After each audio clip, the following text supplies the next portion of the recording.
This podcast is sponsored by nobody. Hey dudes, welcome to Splat from the Past, the only 80s themed horror and sci-fi show where things can get totally radical. Now today, I will be welcoming Salli Sachse. She was in literally all of the Beach Party movies back in the 1960s. And she got to be in them with so many iconic people.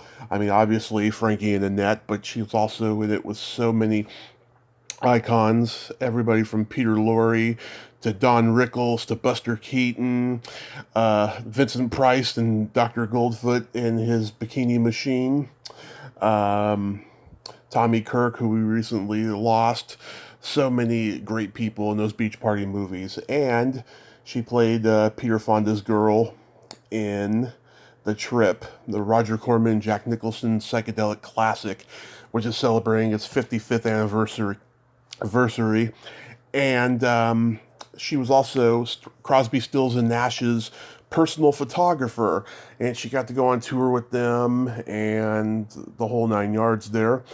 And that's going to be a great part of the conversation. I wonder if she hung out with the old Laurel Canyon crew.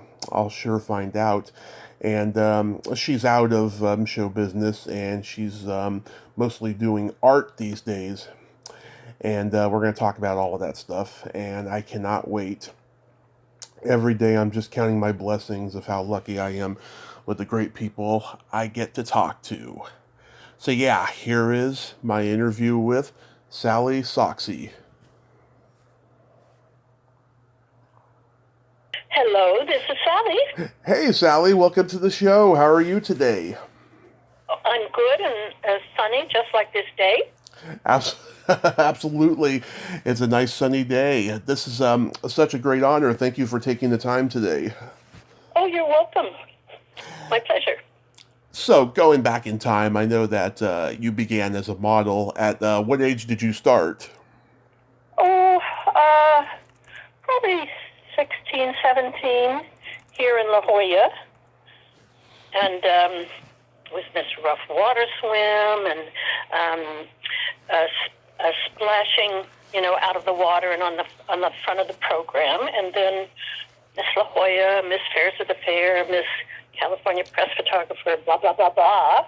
And then I went here to college and decided I wanted to see the world. So things changed. Yeah. Was modeling something that you always wanted to do, or did you have another trajectory? Well, my mother wanted me to become a school teacher, but I wanted a little wider and broader life, I guess. Yeah. I went to San Francisco. I won a trip to Mexico with my parents and I after a beauty queen thing, and I met a fellow there and his dad, and they were from San Francisco, Mm-hmm. and they followed us to Mexico City so anyway, I had dinner with him, and then we communicated, and he invited me up one weekend, and his mother gave me an intro letter to Mr. Ludwig, who was the president of Saks Fifth Avenue in San Francisco. Mm-hmm. So I got a job as a model in the Young Elite department. Wow. In the big city. I'm from San Francisco. Pardon me? I'm from San Francisco. Oh, you are? Yeah. Born and raised there. You were, mm-hmm. So you were crowned Miss La Jolla. Did you compete to be Miss America? No, I didn't. That was a different trajectory. Oh, okay. A different cycle. Oh, okay. So you got to do a lot of traveling. So what were your favorite places to visit? When? What? Later or? When you got to travel. Oh, well, I modeled in San Francisco for a year. Then I got married, And then we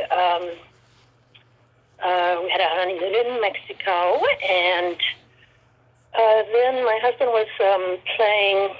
He was a psych major and a lifeguard here in La Jolla, and I got a job at the Bank of La Jolla as a receptionist.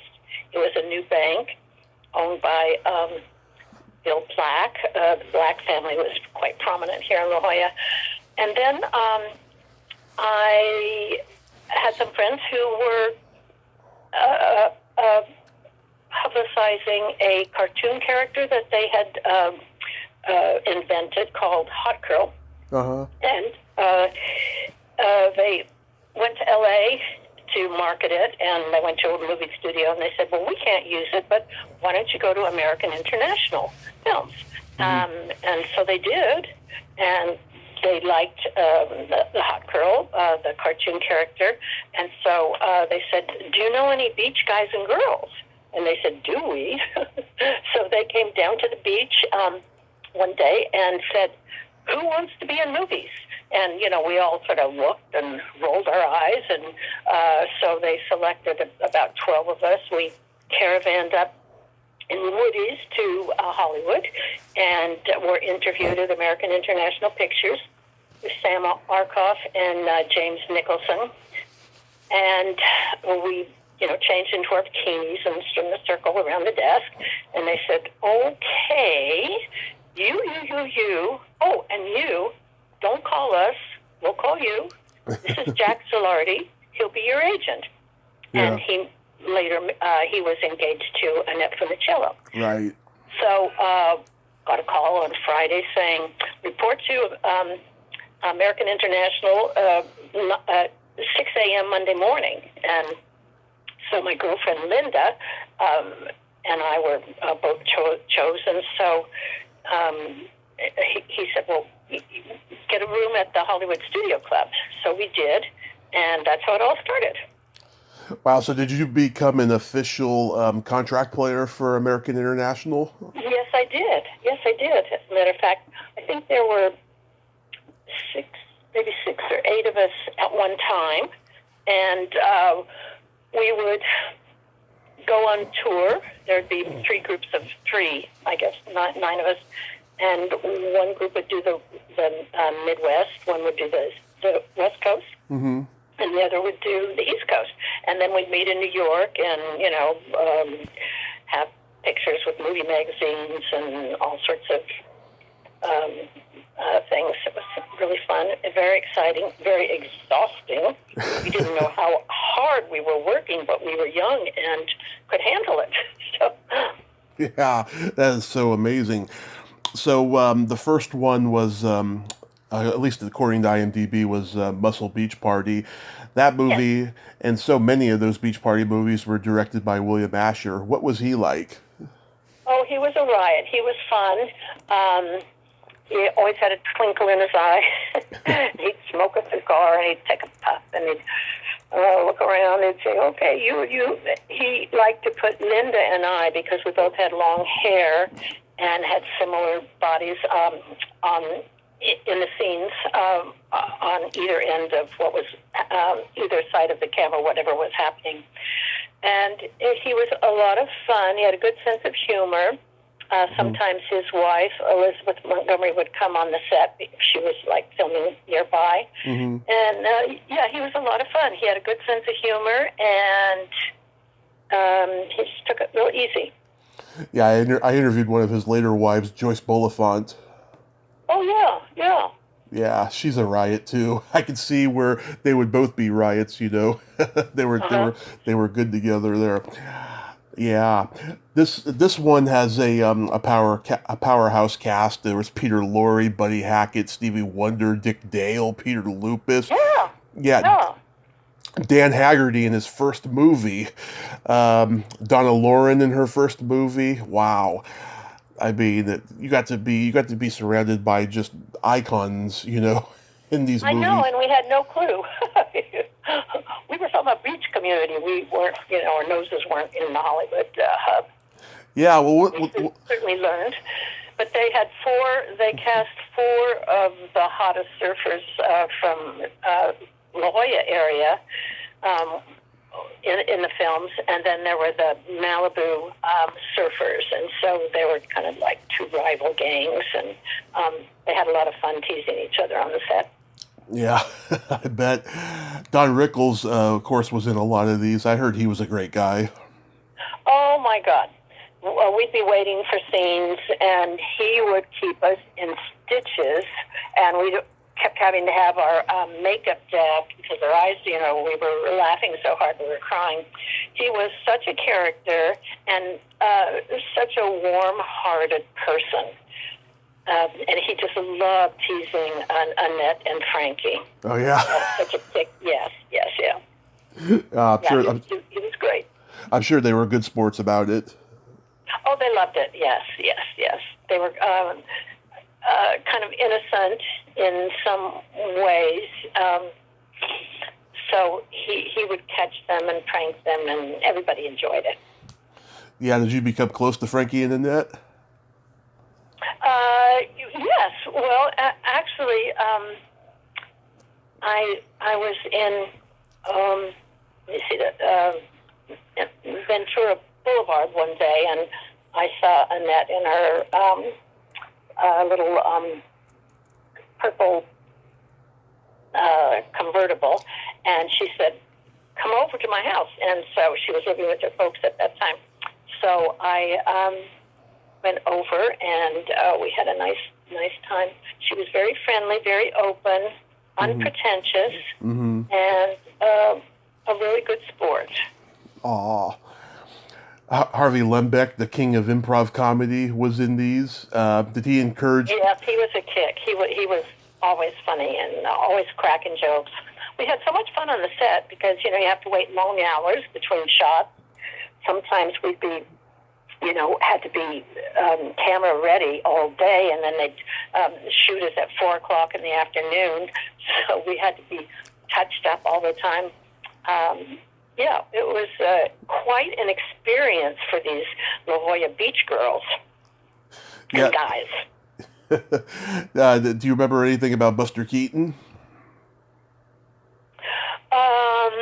Well, he was kind of quiet. Mm-hmm. He was a little rotund. I know Bobby Shaw spent a lot of time sitting with him and talking to him. And it wasn't too long after that film that he passed away. Right. Which was sad. And he was only, I think, 70. He looked older, but we were all just shocked and surprised. Yeah, I heard, after movies went to talkies, like he just went completely downhill. He started drinking. He was very serious, all of that. Yes, I know. I saw some of his early photographs, and he was such a handsome person.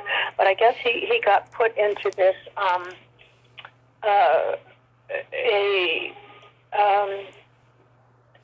what do you call it? Into a bubble.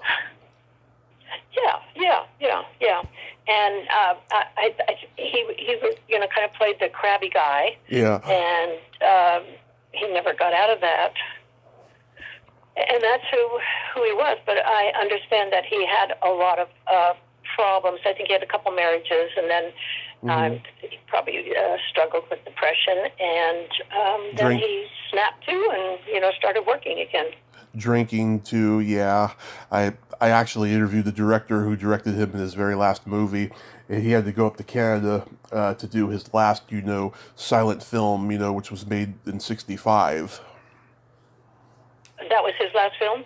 Yeah, I can't remember the name of it. It was a silent movie he did. It was a throwback to his earlier films, and he had to. Oh, really? Yeah, he had to do it up in Canada because they weren't going to make a silent film in Hollywood no more. Oh, really? That was passé, huh? Yeah. At that time. I like how funny. Yeah, I like how in those 60s movies, the old Hollywood veterans and the young baby boomer counterculture stars were coexisting, you know? I mean, I know. it was so That was intimate. Bill Asher. He put all those mature people in the films.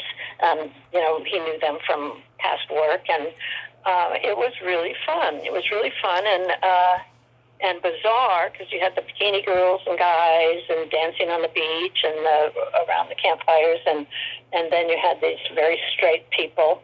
But Eve Arden was a kick. She sang. She had such presence, and she was such a pro. I really enjoyed being with her on the set and watching her act. Yeah, she was great. She was the queen of wisecracking. Yes, and beautiful, tall, stately, and yeah, she had a snappy mouth. You even went up to Idaho and did one called Ski Party, which I never saw. Yes, yes. Hmm. Yes, here we were in our bikinis in the snow, and then there was a hot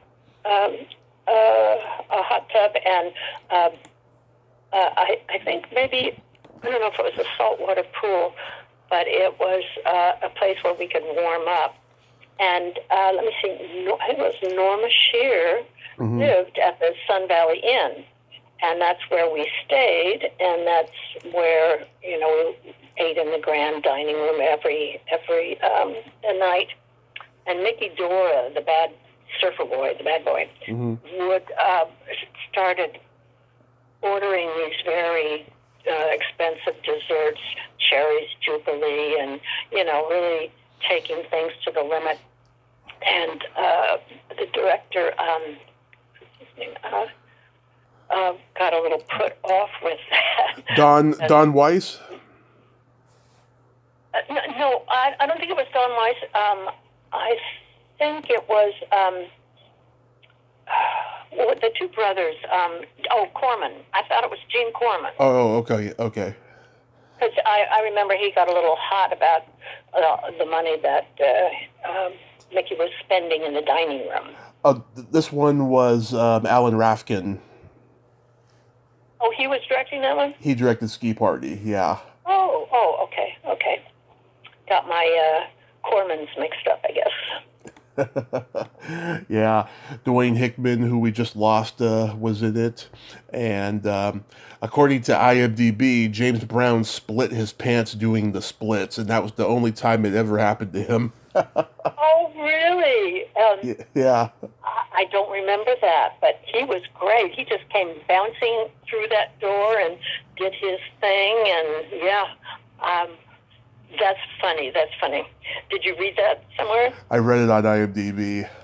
Oh, okay. Fun. Pretty cute, yeah. Now those things happen. That's showbiz. Yeah. Now, you were one of the early fembots long before Austin Powers in Dr. Goldfoot and the Bikini Machine. Yeah. Yeah. So tell me about that. Was that fun? Yes. And that's the one where you were in the gold bikinis. Yeah. Yes. And well, they were all fun, and they were all different, and they had to go on to, another theme because everybody else was doing these beach party movies. Mm-hmm. What's his name? The actor. Vincent Price? Vincent Price. Yes. Oh, yeah. My God, he was a riot. He was really a lot of fun. And he was a cook, and he did a cookbook. Right. And he signed it for me, and then a friend wanted to borrow it, and I never got it back. But he was a marvelous cook, very tall, very stately, friendly, great sense of humor. Mm-hmm. And he had to with all the fun things he did. Yeah, I've talked to his daughter a couple of times. She was only a baby when this movie came out, but she has great pride in her father, and she just loves how everyone loved him. Oh, and she's still around? Yeah, she's like in her late 50s, somewhere around there. Oh, Yeah, a youngster. she's a great lady. Her name's Victoria Price, and she looks just like him. No kidding. Yeah, How fun. yeah, like dead on like him, and she goes and she participates in screenings of his movies and goes to the horror Oh, good. cons. Yeah, she. I love that. I love that. When the children of the stars keep the momentum going. Oh yeah, I Fun mean, for them and everybody else to hear about, the inner stories, the family stories.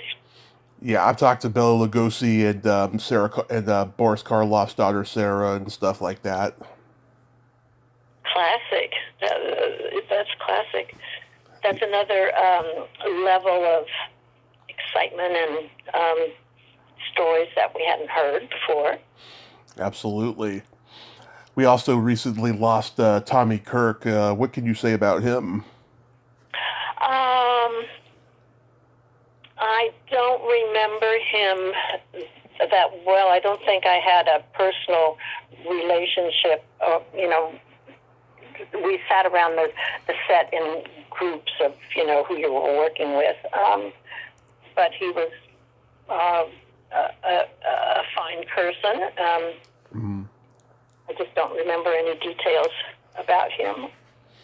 Yeah, personal interactions.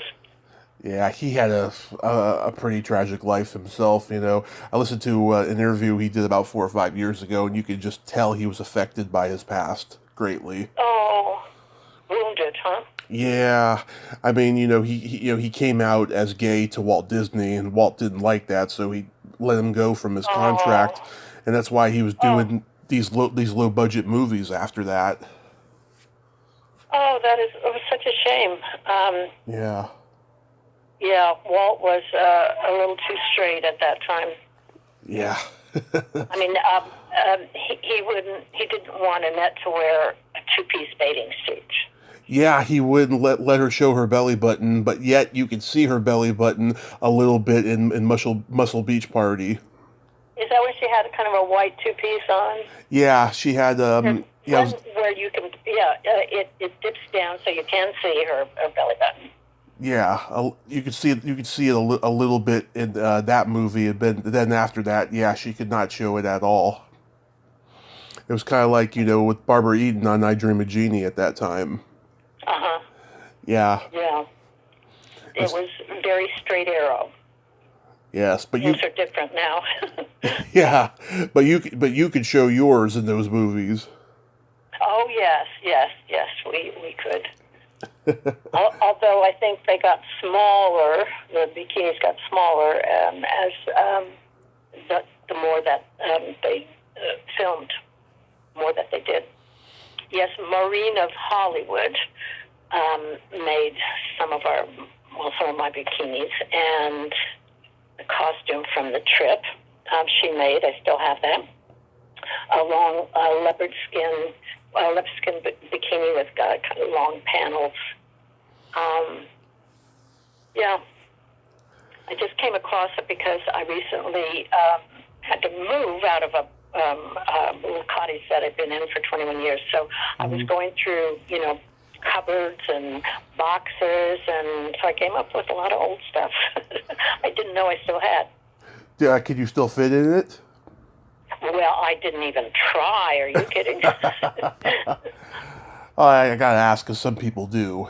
Some people make the attempt to try, and sometimes they don't succeed, and sometimes they do. Yes, and they probably don't tell you about the times that they don't succeed. Of course I not. can still fit into my bikini, blah, blah, blah, blah. Of course not. It would be embarrassing. Yeah. Yeah. So was there like a domino effect with these movies, where you would go and make these movies for 15 days, and then the cast would be invited back, after that one got released, and they say, hey, we got another one for you. Yeah, well, they soon figured out that if they put us under contract, it would be more beneficial to them because, we would have to make more each week if we weren't under contract. But being under contract, we got paid whether we worked or not. But boy, when they put us to work, we really, we really worked, and especially going out on tour, doing interviews, television, radio, newspapers all day, and then at night going to the openings. So they worked us. They got their money's worth. Yeah, they did. I bet you guys got paid very little. We did, and they all got residuals, and they're probably still getting residuals, even in their graves. Yeah, someone told me that the studios, when they got a hold of the actors' residuals, they used that money to promote them. Oh, I don't think they don't get a hold of the residuals.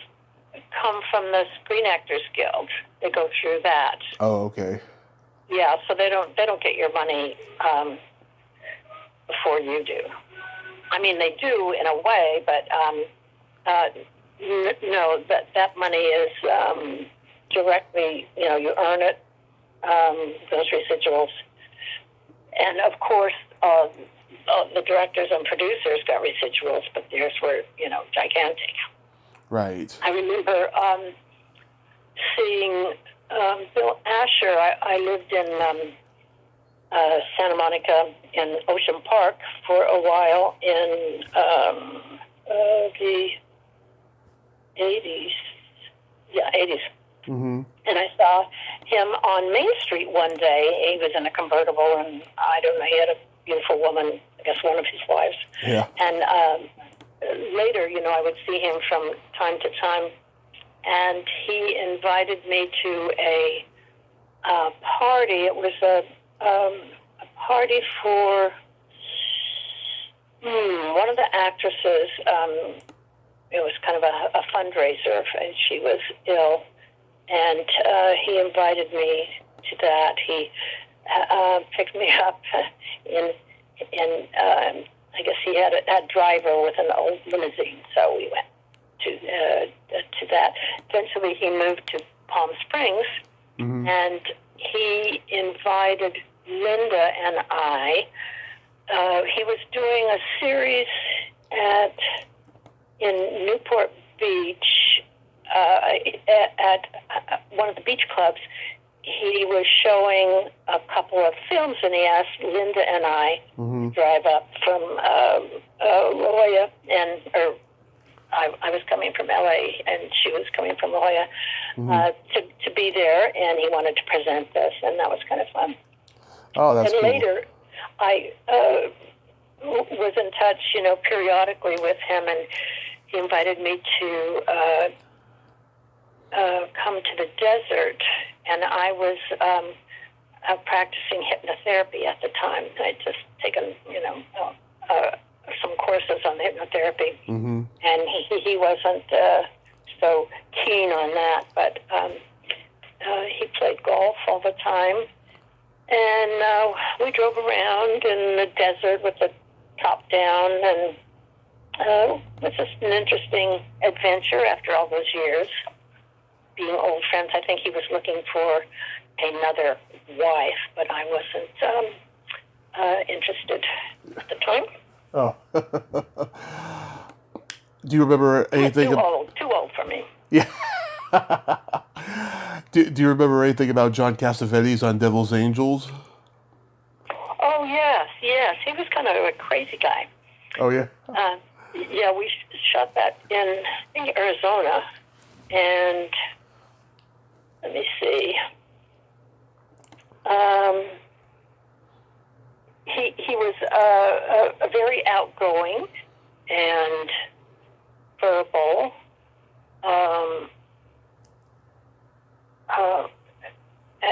He had the leather jacket on and played the part. I had just been widowed, and so we would all go out to dinner afterwards. And I remember, I'd have a couple drinks, and I'd just get very cheerful mm-hmm. because of my personal loss. Yeah. So it was a difficult transition for me. Oh, that's awful. How about The Million Eyes of Sumeru? Oh, yes. That was quite a film. Let me see, Frankie and his double, and Patty Chandler, and I remember my agent thought I should be flying first class. So Sam Markov, I guess, said, first class? Well, she doesn't need to come then. And so I was tearfully, I was rejected from the film. And then his secretary called me back and said, whose idea was it to ask for first class? And I said, well, my agent. And so she said, I'll get back to you. So I got my ticket to go there. And my husband had planned to go on a fishing trip with our Chesapeake Bay Retriever up in the mountains somewhere. Mm-hmm. So he left, and I said, well, why don't you go? And so anyway, then I flew to Hong Kong. And I was only there, less than a week. And I got a telegram saying my husband had been killed and his friend in a airplane crash over Windansea Beach in La Jolla. So I was so far away, and it was such a shock, and I just didn't believe it, So I had to get on a plane and take this very long trip. We stopped at the Philippines, we stopped in Hawaii, made all these hops, and I had some friends got on the plane in Hawaii, and I could tell by the look on their faces that it was true, and it was just such a cheerful time for me, and such a shock. And my girlfriend's husband, the one who was in the films with me, Linda, her husband was flying the plane. It was his brother's plane. Yeah. And he was trying to do a loop, a circle over Windansea Beach. And apparently that's not an easy thing to do if you've never done it before. And they went down and crashed and were both killed. Yeah, my God. So people still come up to me and say, oh, I was on the beach that day. And, I just thought people would forget about it. But no, it's become part of the beach culture. Yeah, oh my God, I just admire how you persevered and, kept on going, because many people, that I'm sure that were around you in that Hollywood scene and stuff, a lot of them didn't make it out of that era. Yeah. Well, thank you. Yes, I just kept going on to the next thing. How did you get cast in The Trip? Let me see. Roger Corman is looking for a dancer, and my name came up. And then he realized that there was one part that he hadn't cast, and that was the character Glenn with the long blondish hair. Mm-hmm. And so he invited me up to where they had already started filming, and we talked and went over the script. Mm-hmm. And not that I had that much to say, but that's how it happened, yeah. He saw my picture, I think he saw my picture on a cover of a Hollywood magazine or newspaper. I'd been to a premiere, and somebody had taken my picture. I had on a sequin short mini dress, and he saw that, and I think that's how he got the idea for me to join the cast, and then he realized that this other part, so I didn't have to play a dancer.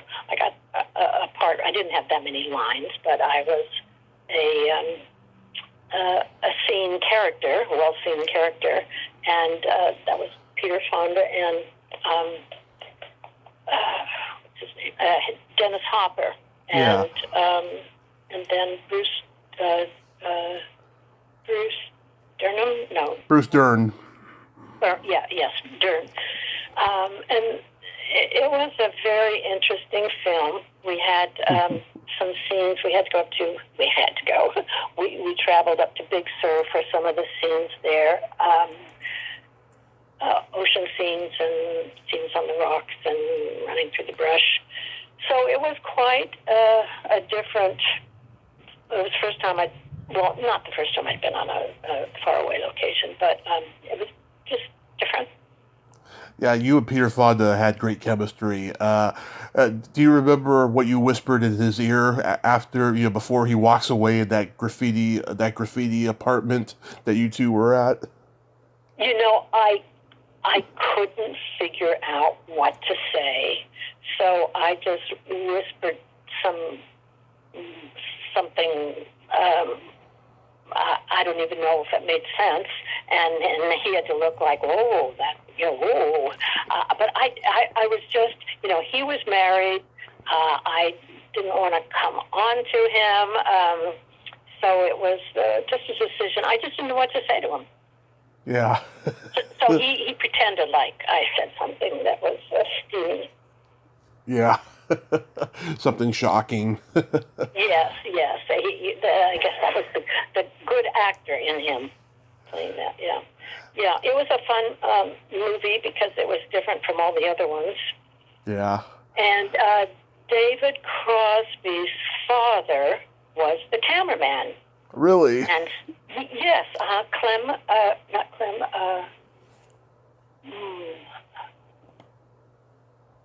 I can look it up here. His wife was the script woman on a lot of the beach party films, and so he won, I think, an Academy Award or an award for one of the films that he had done as camera person. And I thought it was an Oscar, but it wasn't an Oscar. So I knew him before I knew David. Right. I was trying to look up here what his father's name is. Wow, I forgot. Electric Flag did the music for the movie. I don't even remember that. Well, because they weren't on the set or anything, so it probably happened afterwards. So I don't think I met them. Right. There was a story that you and Peter were doing that lovemaking scene, and he got a hard on, right? Well, I'm not going to say. In Malibu.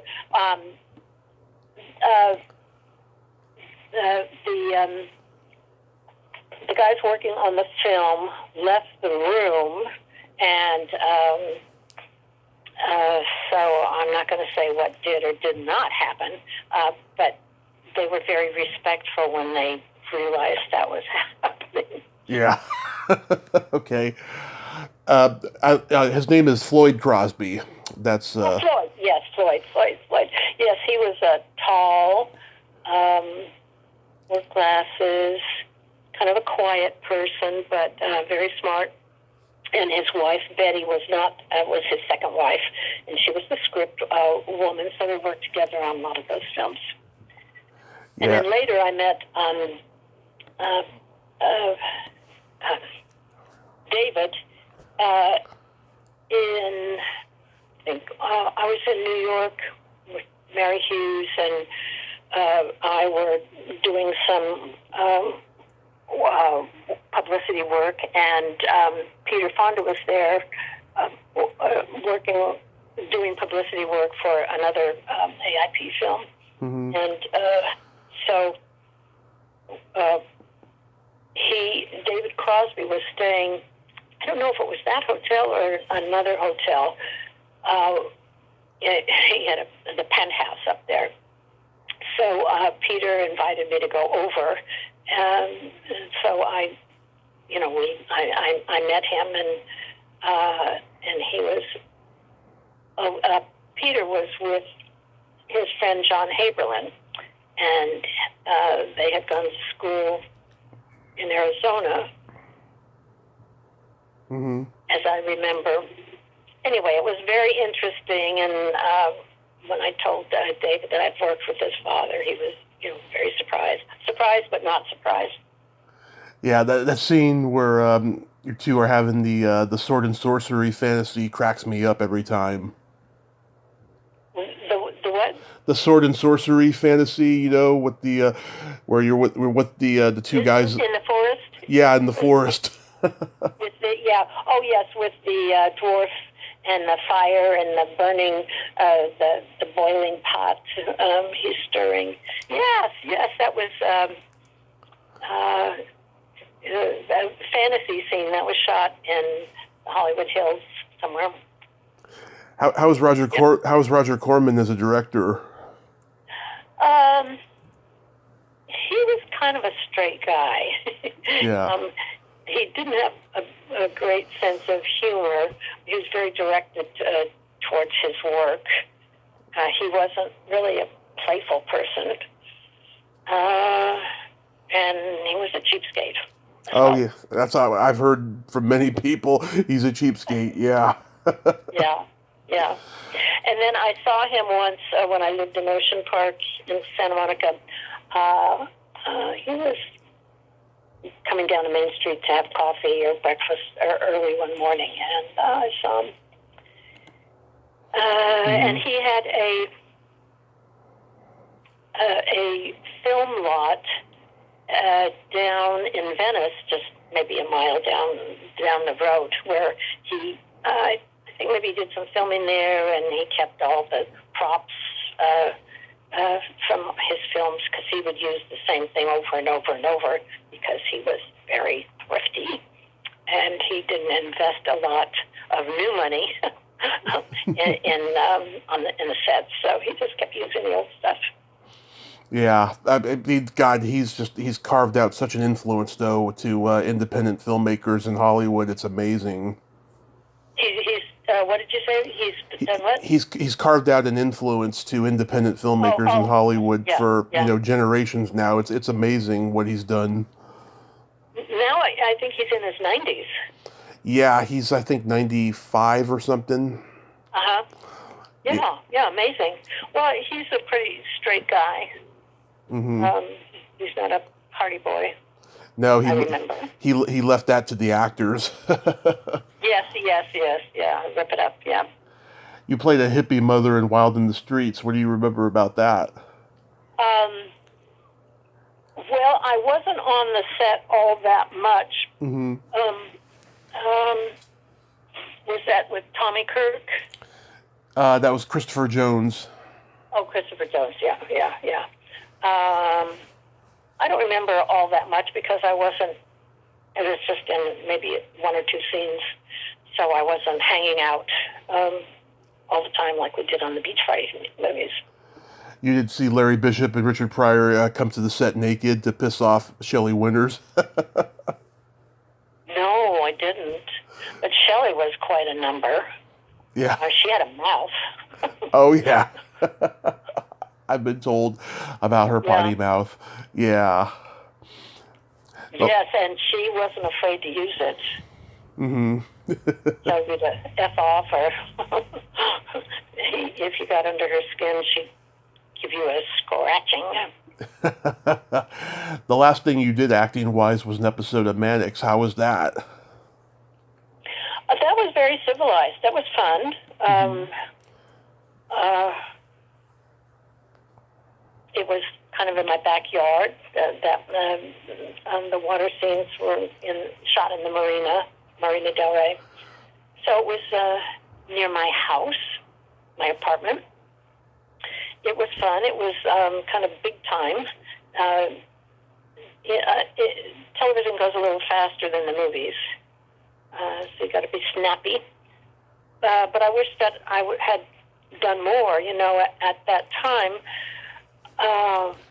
reaching 30, you were an old actor by that time in those standards. So, and there was a lot of competition of people my age, so it wasn't easy to get work at that time. Yeah, how did you end up becoming Crosby, Stills and Nash's photographer? Well, let me see. John Haberlin had introduced me to a fellow named Bob Hammer, Mm-hmm. and I was living in a log cabin in Laurel Canyon, and Marilyn Hassett, who hadn't done any work yet. Anyway, I was going to Vietnam to entertain the troops, and I met her on a commercial, a Chevrolet commercial, and she needed a place to stay. I said, well, why don't you stay at my house and you can take care of my dog? And so she did, and then eventually she moved in. She was breaking up with her boyfriend, and she moved in, and then we moved to another little place. A friend had said, my friend so-and-so is going to South America, and would you like to rent her place? So we thought, she'd be gone a year or two or something. Is that you or me? Oh, I didn't hear nothing. Oh. Uh-huh. So anyway, we'll just ignore that.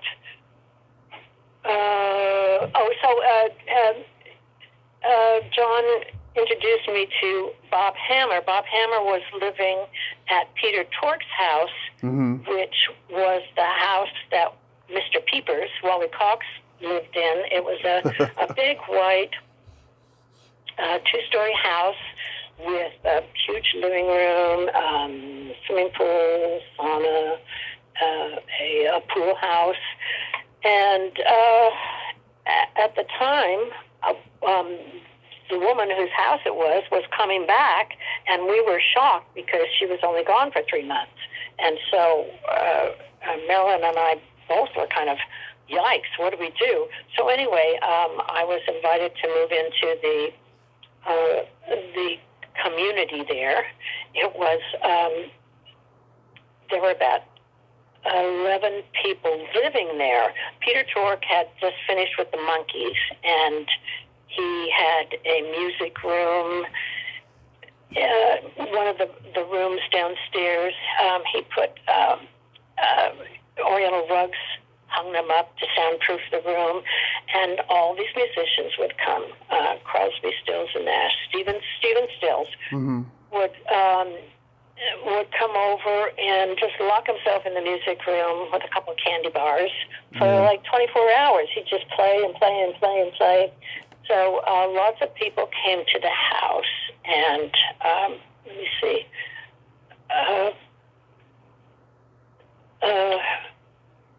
Graham Nash, Mm-hmm. and he was living with Joni Mitchell at the time.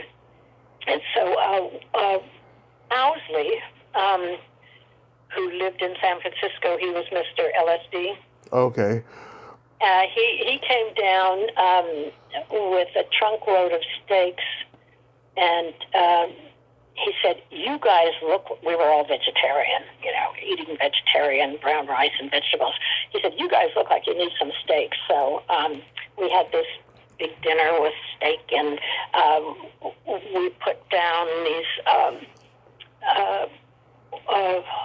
Indian bedspreads, made a long table on the floor, on the rug, and we had a feast, and there must have been about, 12, 14 people there, and David Crosby's girlfriend, Christine, and I did the cooking, and it was just really a blast. It was, Joni came over, she was working on a painting, and of course she didn't want to leave her painting, so she brought it over, and she was working around the pool, and then people were swimming in the pool, and we were practicing nudity at that time. Yeah. So we'd be in the pool, and anyway, it was a very interesting group of people. Oh, yeah. Peter's Tork's girlfriend, Ren, R-E-I-N-E, and her brother lived there, and then a woman, Susan, and Riley Wildflower, and Susan had just had a baby, and then Narit lived there, and so there were lots of people coming and going all the time. Right. So there was a lot going on. They were part of that Laurel Canyon crew. Yes. Oh, so how did I get to it? I was living with Bobby Hammer in this clan, and he was editing. He had a moviola. He was shooting 16 millimeter film and then editing it upstairs. And so anyway, I bought my first camera, a Nikon. And so my first couple of rolls of film, black and white, were shot at Crosby, Stills, and Nash rehearsals. So I wasn't actually an official, their official photographer. I just happened to be hanging out, and I was taking pictures, and I print. Bobby and I got an enlarger and made a darkroom, and so they saw some of the pictures and the photographs, and they were used. Ahmet Erdogan was interested in them, and he bought some of my photographs, and well, that's how it started. Wow. Yeah, I mean, Hollywood was such a small community back then. You know, everybody knew each other. Yeah. The rock stars, the movie stars. There was no agents like all over the place telling them what to do every 5 minutes.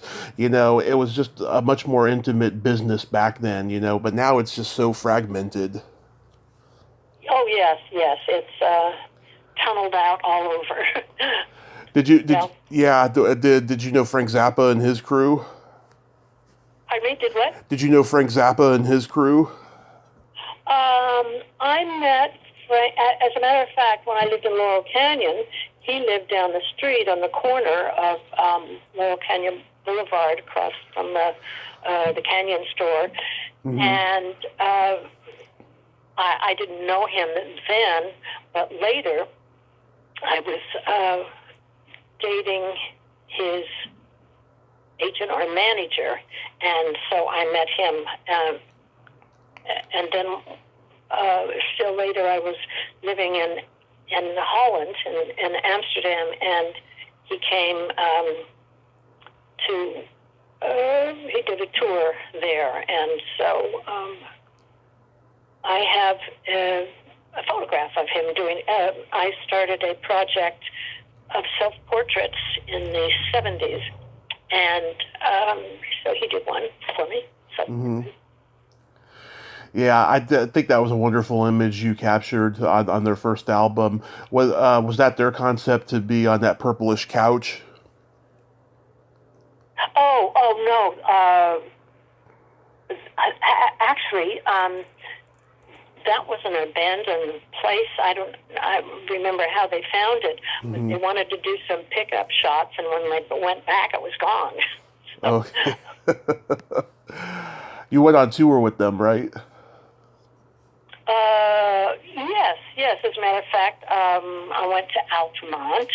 Oh. I was living at David Crosby's girlfriend, Christine, was killed. He moved up to Novato, and lived about a mile from the Grateful Dead, who lived on a ranch, down the way. And one of their girlfriends and Christine were driving David's Volkswagen bus with a Porsche engine in it. They were driving it to the vet, and they had some kitties, and one of the kitties was crawling up Christine's chest, and she rammed into the back of the bus. She was killed, and the other girl survived. So David was really despondent, and that's when Crosby, Stills, and Nash first started going out on tour. So Bobby and I moved up to David's house there and kind of kept the house going while they went out on tour, and lots of interesting people would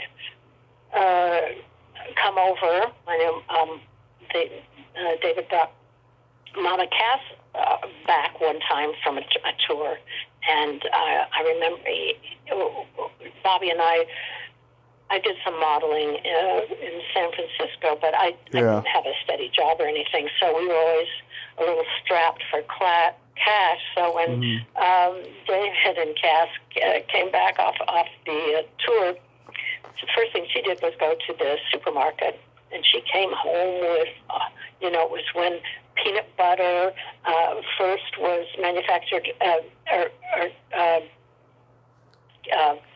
bottled with a swirl of jam, and she thought that was so. I mean, she just went down the aisles and bought all this fun stuff. Yeah. Oh, that's great. Altamont must have been scary though after everything that happened. Well, we flew from San Francisco to a little airport, and then there was no transportation. Then we were supposed to go to another place and get choppered into Altamont. So the people that were in the crew with us hot-wired a truck that was in the airport and drove us to the next place, and the chopper picked us up and choppered us to Altamont. And we were only there for maybe an hour or two, and then we left, got a ride to the truck, they hot-wired it, and we went back to San Francisco. Then I think that we had a gig, they had a gig at UCLA that night, so that's why we were on a schedule. So we weren't there when all the riffraff happened. But I remember not the Grateful Dead, the Hells Angels being around and bullying. I have black and white photos from there. There were cars turned over, and Melvin Belli, for some reason, was in our group. So I have some photographs of him as well, all black and white. It was quite a day. So I wasn't really their photographer, but I was there with my camera and shooting, my first rolls of film, black and white film. Did you get to go to Woodstock? No, that was before. No, we didn't go to Woodstock, but David went, and he took Christine, his girlfriend. Right. And I remember, Joni wanted to go, but she had an interview in New York, and she wouldn't have been able to get back for it. The Dick Cavett show. A good decision, and then she wrote the theme song. Yeah. Woodstock. Yeah, David Crosby has said in interviews that for the world was perfect for one weekend, in that there was a sense of community and brotherhood over there. It was like almost spiritual. The cops were like helping hippies. It was just an experience you could never get back again. Yes, right. It was unbelievable. It was bigger than anything. And the guy whose property it was, he was cheering them on, and fences were coming down. It was a changer. It was the hippies realized how many people were free-spirited at that time, and nobody ever forgot it. Nobody ever forgot about it. No, it was a once in a lifetime event that just it changed the whole game in that whole last part of the '60s. Yes, and the rock and roll, country music, and all the new things that were going on with music. What was the moment that you decided that you were going to go into art?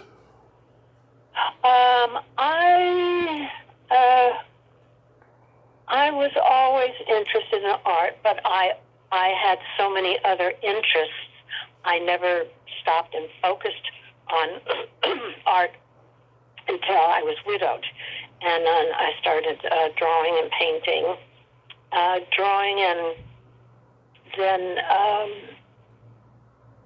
painting. And when I moved to Laurel Canyon, and let me see.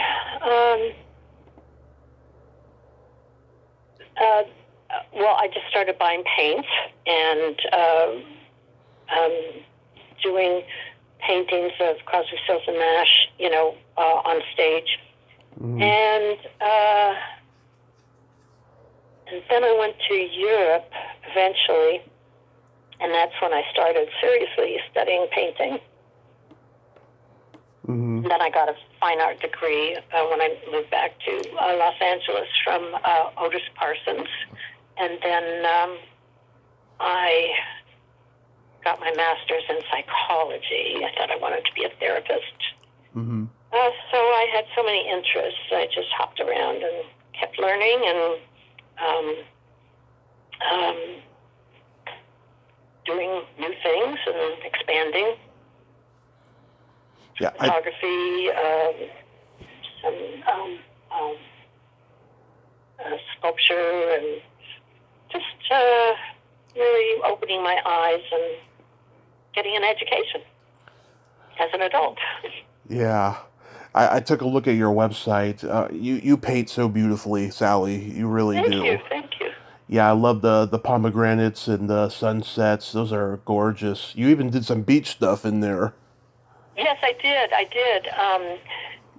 Vanity Fair did an article on beach culture quite a while ago, and some of us were invited. The ones that were still alive were invited to be in the film. I mean, in the shoot, and so it was an interesting event, and it still goes on. Do you have a gallery? Well, I lived in, and I just moved a couple of weeks ago. I lived in a little beach cottage near Winnincy Beach, and it had a picket fence. So I would put my paintings out on the picket fence and in the patio that was right on the street, and so I sold. That's how I sold most of my work. Every time I joined an art association, I would sell maybe one painting. It never worked out, so I did really well on my own. Mm-hmm. So before I moved, the woman who owns the cottage wanted it back. It was 90 years old and it needed some improvements. So I had to move out. And I had, every weekend I had a 2-day sale for about 2 months, and a friend of mine who's a musician would come and play, and lots of people came and bought paintings. So self-marketing has always been my best method. I don't know what I'm going to do now because I'm in transition. I'm staying in a hotel in La Jolla, and my things are all my paintings and belongings are in storage, and so I'm waiting to relocate. But oh my God, the rents have skyrocketed here, and I had such a wonderful deal at the cottage that I lived in for 21 years. So I got very spoiled. Yeah. Oh, I know how it feels. My mother and I, we lost our apartment in 2013. It was when we first got it in 2004. It was $900. It went up to $1,400 at that time, and right now I heard it's like $4,000. Yeah. And I'm sure that the owner wants to fix it up and rent it for they're getting $3,000, $4,000, $5,000, $6,000 a month in that neighborhood now. I'm sure. Yeah, we haven't been back in 5 years now. Close to 5 years in that area. But I know exactly how you feel. We lived in hotels and our car and crashed on people's couches, all of that stuff. Yeah, not funny. Yeah. We did that, for 4 years on and off. It was pretty bad. Well, I hope you get a place to live, after after all that's said and done. And I have to say again, Sally, you are just an amazing woman, and you've persevered through so much. And I thank you so much for coming on today and sharing all these great stories. You're welcome, and thank you for finding me and exposing me to your audience. Oh, the pleasure was all mine, and I hope you have yourself a great day today. Thank you. The sun's out, and I'm going to go for a walk. Okay, well, you enjoy that walk, and you have, once again, a great day. Thank you, Tommy. Thank you. Bye-bye. Bye-bye. Well, there you have it. Salli Sachse. Ain't she a sweetheart? Oh boy, she has gone through so much, and that's terrible that she had to go through that. She had to go through that with her living arrangement, but she will persevere like she always does. I have faith in her. Well, until next time, this is Tommy Throwback Kovac saying there's no shame in living in the past because the present sucks. Later, dudes.